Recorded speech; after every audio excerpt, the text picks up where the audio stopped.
फिर वो तैयार होती ही बिना उमर का इंतज़ार किए नीचे चली गई और उमर मुँह देखता रह गया। जब वो तैयार होते डाइनिंग टेबल पर पहुँचा तो सोफ़िया बेगम ने इशारों की नई में उमर से ईमान का रवैया पूछा, तो वो गर्दन पर उँगली फेरते नफ़ी में साहिल आ गया और एक तिरछी निगाह अपने साथ बैठी ईमान पर डालते खुद भी बैठ के, "ईमान, बटर जार पकड़ाना।" मैंने ईमान के सामने टेबल पर पड़ी बटर जार के शीशे की बोतल को देखते इसे मुखातिब किया और साथ ही हाली हाथ में भी इस उम्मीद से इसकी जानिब बढ़ाया कि वह अभी इसके हाथ में जार थमा देगी। मगर झटका तो तब लगा जब उमर का हाथ हाली का हाली रह गया और ईमान इसके अपनी जानिब बड़े हाथ को मुकम्मल जार इसके सामने टेबल पर आ गई। और मैंने बहुत गौर से इसका खुद से बेपरवाह चेहरा देखा जो सख्ती लिए हुए था। इसके सख्त अंदाज सब घर वाले भी महसूस करते मुस्कुरा रहे थे। उमर को ईमान के सुबह से उखड़े मिजाज देखते ही यकीन हो चुका था कि वो इसे जल्द या आसानी से माफ़ करने का इरादा तो हरगिज़ नहीं रखती थी। हवा में उठा खाली हाथ धीरे से उमर ने टेबल पर पड़े जार की जानिब बढ़ा दिया। एक नज़र खुद को देखते कमाल साहब पर पड़ डाली तो वो वैसे मुस्कुराए जैसे कह रहे हो, "यू डिज़र्व इट।" उमर का खुशगवार दिखाई देता चेहरा संजीदा हुआ था। अब वो इस मामले को तोड़ सोचने लगा था। इसे जल्द से जल्द ईमान को मनाना था। इसकी खुद से बेरुखी उमर को बर्दाश्त से बाहर थी। आज इसे कितने अरसे बाद ऑफिस के लिए तैयार भी खुद ही होना पड़ा था। वार्डरोब देखी तो वहाँ भी बेगम की नाराज़गी का साफ सबूत मिला। एक भी ड्रेस उमर का आज के लिए तैयार न था। हज़ारों मुलाज़िम होने के बाद भी ईमान ने उमर के सारे काम होश संवार रखे थे। हता कि वो उमर के मना करने के बावजूद भी इसके सारे कपड़े खुद ही प्रेस करती थी। इसे अगले रोज़ कौन सी ड्रेस सिंग करनी होती थी, कौन से शूज़ पहने थे, कौन सी घड़ी पहनी थी, ये सब ईमान डिसाइड करती थी। एक तरह से गुल उमर की तमाम तर ज़ाती ज़िम्मेदारियों से भरी हो चुकी थी। मगर आज जब बेगम एकदम से नाराज़ हुई तो ज़िंदगी में पहली बार उमर को तैयार होने में मुश्किल हुई थी। जल्दी से मुलाज़िम का ऑर्डर देते ड्रेस प्रेस करवाया, फिर जूते भी जो समझ आया वही डिसाइड करते पहन लिए और जिस कलाई पर हर रोज़ एक नई घड़ी सजती थी, आज पुरानी ही पहने रखने का फ़ैसला किया। और जब बारी परफ्यूम की आई तो देखा सारा ड्रेसिंग टेबल इसकी अशिया से खाली था। हर तरफ ईमान ही का सामान फैला था मगर कोने में रखी एक पर्ची मिली जहाँ पर लिखा था, आपकी अशिया मेरी अलमारी के ड्रॉ में। वो तेज़ कदमों से ईमान के कपबोर्ड की जानिब पहुंचा। अलमारी का दरवाज़ा खोला तो ड्रॉ के ऊपर एक लंबी सी पर्ची चिपकी हुई मिली जिस पर लिखा था, सारी परफ्यूम इस ड्रॉ में है और ये ड्रॉ लॉक है और इसकी कीज़ मेरे पास है। तावन के लिए शुक्रिया। इसके यूँ खुद को चिढ़ाने वाली हरकत पर बेसाता उमर को हँसी आई थी। मोहतरमा का बदला लेने का अंदाज़ ही निराला था। लब खुले और नफ़ी में सा हिलाते हुए वो बोला, नमूना कहीं का। और फिर ज़िंदगी में पहली बार वो खुद पर परफ्यूम का स्प्रे किए बगैर दिन गुज़ारने को तैयार हो गया। ओके बाबा, मैं निकलता हूँ, अल्लाह हाफ़िज़। मैं नाश्ता ख़त्म करते उठ खड़ा हुआ तो ईमान भी इसके साथ ही उठी थी। इसके उठने पर दिल एकदम से खुश हुआ था। उमर को लगा वो हिस्ब आदती से मेन एंट्रेंस तक सी ऑफ करके आएगी। मगर एक बार फिर वो इससे लौटल के बढ़ते किचन की जानिब बढ़ गई थी और उमर हॉन्कों की तरह इसकी पुश को देखता रहेगा। सब घर वालों ने उमर का उतरा चेहरा देखते मुश्किल हँसी दबाई थी। वो मुँह बसोरे बाहर की जानिब बढ़ गया। मुस्कुरा कर अल्लाह हाफ़िज़ ही ना हाफ़िज़ ना ही कहती, कम से कम साथ तो चली जाती। उमर को ईमान का यूँ सी ऑफ तक ना करना भी बुरा लगा था। वो शुरू से इन सब का आदी तो ना था, मगर अब इसकी आदत ईमान ने बिगाड़ दी थी। Good morning sir, Rauf Umar के साथ-साथ तेज़ कदम लेते बोला। यू टू, उमर सरसरी सा जवाब देते तेज़ कदमों से ऑफ़िस हॉल में दाखिल हुआ तो सब वर्कर्स इसे देखते उठ खड़े हुए थे। इनके सलाम करने पर उमर ने नज़रों से जवाब देते बैठने का इशारा किया और खुद अपने ऑफ़िस रूम में दाखिल हो गया। रऊफ़, क्या अपडेट्स हैं? ऑफ़िस टेबल पर पड़ी फ़ाइलों को खोल-खोल कर देखते हुए मसरूफ़ अंदाज़ में बोला। She is stable sir. Rauf Umar के शूज़ों को घूरता बोला। उमर ने हंकार भरी। सर आप ठीक हैं? रऊफ़ ने झिझकते हुए पूछा। हाँ, मुझे क्या हुआ है? मैं बिल्कुल ठीक हूँ। उमर इसकी उलझी आवाज़ में सोच करते सारे नज़रों से देखने लगा। मुझे लगता है सर, मैं हमको मना नहीं पाए आप अभी तक। रऊफ़ झिझकते हुए मुस्कुरा कर बोला। तो उमर ने झटका खाकर पलटते से देखा। Excuse me? सर, वो रऊफ़ ने डरते-डरते आँखों से उमर के पैरों की जानिब इशारा किया तो वो इसकी नज़रों के ताक़ब में गर्दन झुका गया। सुबह से लगने वाले झटकों में से ये झटका सबसे ज़्यादा सता। ऐन वक़्त पर सब कुछ ना तैयार मिलने की वज़ह से उमर ने जो कुछ भी जल्दी में अरेंज किया था, बेध्यानी में वो ब्लंडर कर गया था। एक पैर पर ब्लैक सॉक्स पहनी थी जबकि दूसरे पर ग्रे।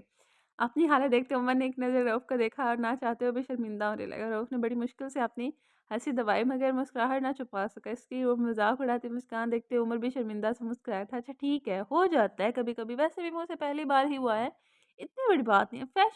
फैशन है आजकल इसका भी वैसे। मैं ना जाने क्यों रऊफ़ को सफाइयाँ देने लगा था, चेहरा भी शर्मिंदा सा हो गया था। तुम जूते उतारो अपने। रऊफ़ की मुस्कुराहट ना रुकती देख उमर ने इसके पैरों की जानिब इशारा किया। जी सर?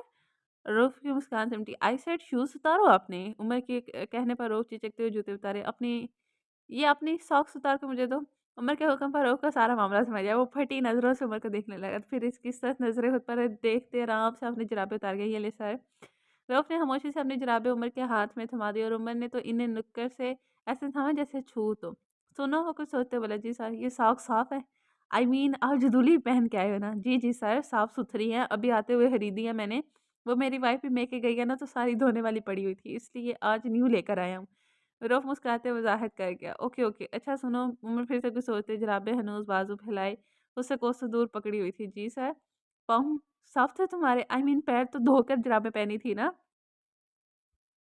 जी, जी सर, मैं नहाता हूँ रोज़ाना, साफ़-सुथरी हैं, आप बेफ़िक्र होकर पहन लें। रऊफ़ उमर की नफ़ासत पसंद तबीयत को समझते हुए हर बात पर वज़ाहत कर रहा था। ओके, उमर ने सर हिलाते अपनी रंगीली सॉक्स उतारी और रऊफ़ के सामने लहरा दी। रऊफ़ सवालिया नज़रों से उमर को देखने लगा, ये तुम पहन लो। उमर ने इसे कहा तो वो फ़ौरन नफ़ी में आया, नो सर, मैं ऐसे ही ठीक हूँ। पहन लो, फ़ैशन है। उमर ने इसे तसल्ली दी, नहीं सर, मैं ऐसे फ़ैशन नहीं करता। वैसे इस फ़ैशन को आप भी कंटिन्यू कर सकते थे। रऊफ़ मशवरा देता बोला तो उमर ने घूर कर इसे देखा था। सॉरी सर, वो साथ ही माज़रत कर गया। उमर ने बड़ा जिगरा कहते रऊफ़ की जुराबें पहन ली। मरता क्या ना कहता, इसकी मजबूरी थी। रऊफ़ तो आज घर की बिगड़ी हालत देखते रऊफ़ तो आज उमर की बिगड़ी हालत देखते मुस्कुराया जा रहा था। कहाँ वो शहज़ादों की आन-बान लिए रहने वाला सूटेड बूटेड उमर और कहाँ आप कलाई पर काल वाली घड़ी पहनी थी। जुराबें थी तो दो रंगी, जहाँ हर बार ऑफ़िस सूट और शूज़ की मैचिंग के साथ उम्दा ड्रेसिंग होती थी, वहीं आज वो भी मुख्तलिफ। एम्प्लॉयी के बीच से गुज़रा तो खुशबू भी ना बिखरी थी, जिस पर सब एम्प्लॉइज़ ने खूब तबसरा किया था। पूरा ऑफ़िस ही उमर की लड़ाई से वाकिफ़ था। ऐसे में इसके बिगड़े हुलिये के पीछे छुपी वजह मालूम होना आम-सी बात थी। सारे काम निपटाते वो आज वक़्त पर घर पहुँचा, मगर अंदर दाखिल ना हुआ था। इसे लॉन में कुछ तैयारियाँ करवानी थी, जिसके लिए इसने सब यंग पार्टी को अपने साथ एक बार फिर से इन्वॉल्व कर रखा था। असर से मगरिब के दरमियान इसने सारी तैयारियाँ मुकम्मल कर ली थी। ईमान जो कमरे में बैठी मैगज़ीन पढ़ रही थी, अचानक से उसे सीटी बजने की आवाज़ सुनाई दी। एक बार तो इसने कान बजते समझकर इग्नोर किया, मगर फिर से आवाज़ आई। फिर क्या था, एक सीटी बजी, फिर दूसरी, फिर तीसरी। इसी तरह किसी ने जैसे सीटी के बटन पर ही हाथ रख दिया था। ईमान ने चुनकर बालकनी की जानिब देखा, जहाँ थोड़ा-थोड़ा अंधेरा छाया हुआ था। आवाज़ वहीं से आ रही थी। अभी वो कुछ समझती कि एक रेड लाइट रूम के मिरर वॉल पर पड़ती महसूस हुई। ईमान के माथे पर यकदम बल पड़े थे। उठकर बालकनी की जानिब आई, जहाँ से ज़ोर-ज़ोर से सीटी बजने की आवाज़ें आ रही थी। आवाज़ से महसूस हो रहा था कि सीटी कोई शख्स मुँह से बजा रहा था। बालकनी का मिरर डोर पीछे धकेलते जब वो बाहर आई, तो जंगले के पार नज़र नीचे पड़ी, एकदम से पूरा लॉन रोशन हो गया था। लाइटों की रोशनी की मदद लेते हुए बड़ा-सा सॉरी लिखा हुआ था, जिसके बीचों-बीच उमर खड़ा एक हाथ में बुके पकड़े हुए था, जबकि दूसरे हाथ मुँह में था, जिससे ईमान को अंदाज़ा हुआ कि सीटी वही बजा रहा था। आई एम सॉरी, उमर मुँह के करीब दोनों हाथ करते ऊपर खड़ी ईमान को देखते ऊँची आवाज़ में कहा था, फिर बुके हवा में बुलंद करते ईमान की जानिब किया। इतनी सारी अनएक्सपेक्टेड तैयारी उमर की जानिब से देखकर ईमान के लबों पर मुस्कुराहट बिखरते मासूम हुई थी। ओके नाज़रीन, हमारी आज की एपिसोड होती है यहाँ पे एंड। होपफुली आपको एपिसोड पसंद आएगी, होपफुली आपको नावल पसंद आएगा, होपफुली आप जानने को बेताब होंगे कि ईमान कब तक माफ़ करेगी उमर को? क्या जल्दी माफ़ कर देगी या लेट करेगी, या फिर उमर को अभी अभी बहुत सारी ऐसी ट्राइयाँ करनी पड़ेंगी, उसको मनाने की कोशिशें करनी पड़ेगी, तब जाके कहीं हमारी ईमान ईमान मानेगी, या नहीं मानेगी।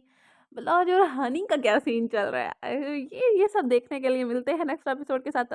ओके, तो अब हम कहते हैं कमेंट्स रेट, जो कि मेरा सबसे ज़्यादा फेवरेट पार्ट है कसम से। I am super excited to read out your comments, and in beginning I want to say a big thanks to all of you। आप लोगों ने जितना सपोर्ट किया है ना हमें इन एग्जाम्स में, इन सारे एरिया में, आप लोगों ने जो सपोर्ट किया है, जो आप लोगों ने ना सपोर्ट किया, आप लोगों ने जो हेल्प की, आप लोगों ने जो थोड़ा पेशेंस दिखाया ना, it's really means a lot to us.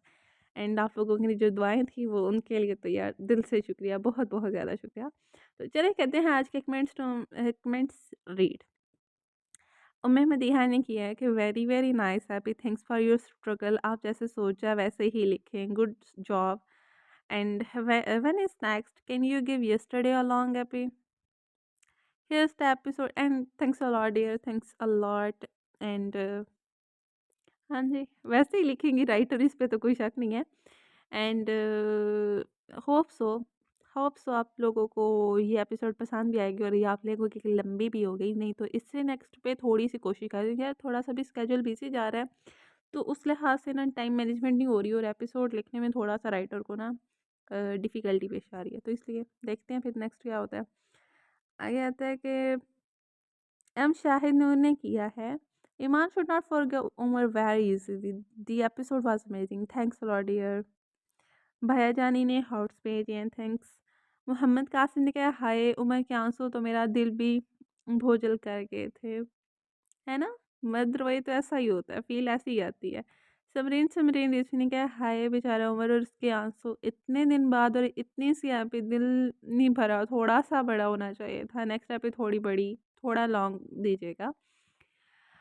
Okay dear, ये एपिसोड उस पिछ लास्ट एपिसोड से थोड़ी सी बड़ी है, थोड़ी सी, नेक्स्ट मे बी इससे भी थोड़ी ज़्यादा बड़ी होगी, तो कंप्रोमाइज़। आगे मरियम ने कहा amazing, thank you so so so much for wonderful episode without rating, oh my god thanks a lot dear, it's means a lot to us. आगे समरा शोएब ने किया है कि मर्द हर औरत के लिए नहीं रोता, ना ही हर किसी के सामने रखते हैं। अगर आपका मर्द आपके सामने रो रहा है तो उसको संभाल लेना चाहिए, क्योंकि है अगर उसको इस हालत में किसी और ने संभाला तो आपके लिए ही बुरा होगा। पॉइंट है आपकी बात में। वैसे ये घरेलू घरेलू पे ये चलती है, ये ट्रिप पे जो मैरिड है ना उनके लिए चलती है। आगे Mahfish Sameer I think so, please इस नावल की हैप्पी एंडिंग करना, उमर को ईमान से अलग ना कर देना, it's a request dear. I don't know what to happen, what's going on, and next what will be happen. I don't know. I really don't know. Writer will know very well, but try करेंगे। Writer ने जो लिखा है theme अब वो change नहीं कर सकती, क्योंकि राइटर ने सारा कुछ पहले से सोच रखा है। And thanks for the comment dear. Bilal Bilal ने heart and sprinkles, thanks a lot dear.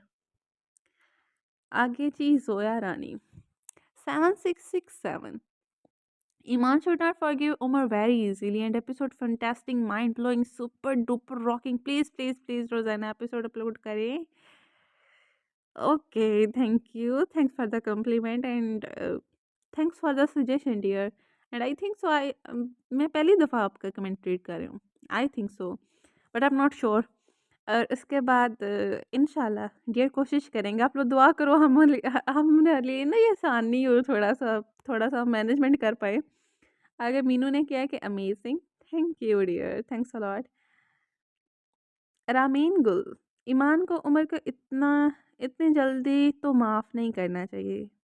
हम्म, हम कौन वो कौन सा माफ़ कर रही है आप लोग नहीं चाहते माफ़ करना, वो ऑलरेडी नहीं कर रही है उसको। आगे आई थिंक सो रमीन गुल, मैं आपका भी पहली दफ़ा कमेंट रीड कर रही हूँ, thanks a lot dear and welcome to the channel. And अगर एपिसोड पसंद आ रही है, नावल पसंद आ रहा है, तो लाइक कमेंट एंड शेयर तो बनता है ब्रो। अपने फीलिंग्स को ज़रा वाज़ा करके बयान कीजिएगा। नईम अहमद ने किया है कि थैंक यू, प्लीज़ जल्दी episode, okay dear we will इंशाल्लाह। मारिया अली ने कि without read, thanks dear. Mahvish Raja, the most humble reader of this novel and the viewer of this novel. अस्सलाम वालेकुम dear, welcome back, thank you, वालेकुम सलाम, thank you so much. The episode was outstanding, thanks a lot. Umar did exactly the right thing with Mira. She deserved even worse than that. Okay, Lucky and Momin. Omar's humiliation and Lucky and Momin being happy about it. Oof, it's unbearable for both of them. Yeah, it's really. And finally, let's talk about our lovebirds. Yes, I'm talking about Iman and Umar. Oh, the scene between these two have touched my heart. Literally, I was crying when I was watching their scene. Oh my god. Umar's head on Iman's lap and then crying uncontrollably. Oh, my heart was torn apart. Oh, that Umar who never bowed down to anyone, who never cried in front of anyone, is today crying in front of his beloved Iman. A smile ghazal on Umar and Iman. कभी लफ्ज़ भूल जाऊँ, कभी बात भूल जाऊँ, तुझे इस कदर चाहूँ कि अपनी साथ भूल जाऊँ। उठ के कभी जो तेरे पास चल दूँ, जाते हुए खुद को तेरे पास भूल जाऊँ। कैसे कहूँ तुमसे कि कितना चाहा है तुम्हें, कहने पे तुम कहूँ तो अल्फाज भूल जाऊँ। I thank you so much and we will इंशाल्लाह डेडिकेट दीज़ 2 इंशाल्लाह मैं राइटर से रिक्वेस्ट कर सकती हूँ कि वो ये लाइन्स डेडिकेट ज़रूर करें। नॉवल में कहीं न कहीं तो लिखें ही ना। बाकी थैंक्स अ लॉट। मैं विश कसम से आप आपका कमेंट पढ़ के ना दिली रूहानी खुशी होती है। एंड थैंक्स अ लॉट आप सबने जिन-जिन ने कमेंट्स किए, जिनके मैं रीड कर सकी हूँ, जिनके नहीं किए उनको भी थैंक्स अ लॉट यार। इंशाल्लाह नेक्स्ट में आप लोगों को मेंशन करूँगी। तो मिलते हैं नेक्स्ट एपिसोड के साथ, तब तक के लिए अपना ख़्याल रखिएगा। अल्लाह हाफ़िज़।